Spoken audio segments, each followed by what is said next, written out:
today is a landmark day, as your guests have discussed. And while I personally haven't received that bullying, my daughter has. And as you probably know, when you're a parent, you feel everything that your child does, and then some. So I believe that the time to do this was long ago, but I'm so pleased we could do it today. And for Representative Green to do what she did today revealed herself. It was indicative of her views and revealed who she really is. So my purpose in putting the transgender equality flag out today was so that Ms. Green would see this community, see our community, respect, embrace our community. It was a positive thing. Could you? And she turned to a negative thing. Let me ask you, and could you speak on that? Because there's a difference between freedom of thought, which we have as a tradition in this country, and then what these rules are about, which is trying to protect safety, human dignity, respect. And so what do you say to people who think, well, this Congresswoman, is she just mentioning an opinion that some people have, or that, as we all know, in previous periods in history was widespread? That's a view versus what you and others have advocated about the law, that it needs to be a protection so we don't have discrimination or worse, mistreatment, hate, violence. Tie that all together for us, if you would. I'm happy to. So let's look back 4 and 5 decades ago when LGBTQ Americans could not even talk about their identity, their expression, their gender, or any of those things, if it varied at all from whatever expectation was at that time. So start there in your day. So imagine this. Imagine being a transgender person. So their day goes like this back then when they couldn't express themselves, is that let's say that I'm Marie Newman, but I feel as though I am Mark Newman. So every day I have to put on a set of clothes and makeup and things that I don't want to wear and are completely foreign feeling to me. And that's how I spend my day, being phony, fake, and putting on this preposterous charade every day. So that's 1. 2, then complicated by if in fact you show any expression, whether you are gay, lesbian, bisexual, and that comes up, and then as early as 3 decades ago, and in some states today, you would be discriminated against if you were a same-sex couple, or that you were outside whatever norm that landlord thought was a norm. And on and on. And they are discriminated against still for loans and for financial services, hospital services, healthcare services. It is a long list. And this still happens in many, many states. So this bill is critically necessary to ensure that LGBTQ plus Americans can have the same things that all Americans have. We're not asking for anything special. Right. We just want to be treated equally, and we want to be seen, respected. I really appreciate that.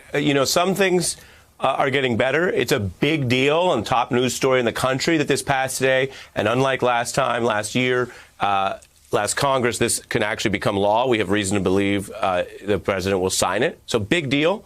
And yet other things are clearly not improving, which I want to put into the context just for the news. Congresswoman, as you know, and walk us through this with viewers, that the type of hate crimes that are actually documented that are called, quote, anti-transgender have actually been increasing. And that's with the issue that less than 15% of law enforcement outlets actually will report this kind of hate crime data.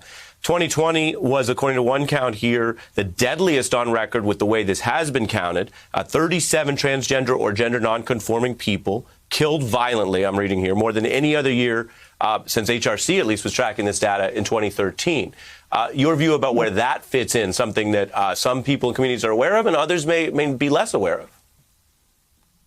Well, it's absolutely heartbreaking to me, and is a travesty that in America that this is happening. So let's be clear, women of color, transgender women of color are more likely to be treated this way, hurt during some type of alleged criminal offense, and also are something like 5 times as likely to commit suicide. So it is a incredibly serious situation. Now, what is the remedy? The remedy is that everybody is seen as equal in the eyes of the law. And that's why this is all critically important. All of those stats are absolutely right, and much worse in about 15 states than other states. And it happens time and time again, and it is ignored time and time again. With this law, that would begin to reduce all of that activity dramatically. Yeah. And Libby, as an observer of Congress, your thoughts on just how partisan the breakdown of this vote was, because while there are religious issues where there may be a different view, I think a fair reading of this is there's nothing religious about making sure people are not, say, fired at work for who they are. And yet, Libby. It is important to note that all Democrats voted for this, because even 10, 15, 20 years ago, the Democratic caucus could not have unified around this.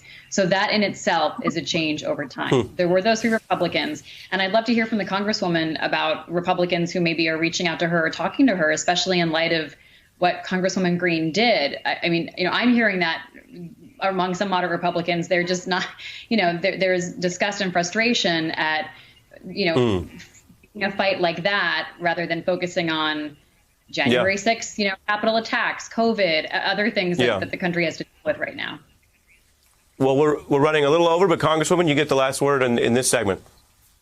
Well, here's the good news. Everybody talks about that we're not being kind to one another. I had a handful of Republican colleagues reach out to me and talk about how horrified they were by Representative Green's behavior and were very apologetic. And we are talking to one another, and we are going to get reconciliation through. We're going to work on transportation and infrastructure as we move forward with a stimulus package, and we are going to deliver to the American people. We can walk and chew gum at the same time. Hey, I'm Ari Melber from MSNBC. You can see more of our videos right here, or better yet, subscribe to our YouTube channel below. You could have been anywhere in the world, but you're here with us, and we appreciate that.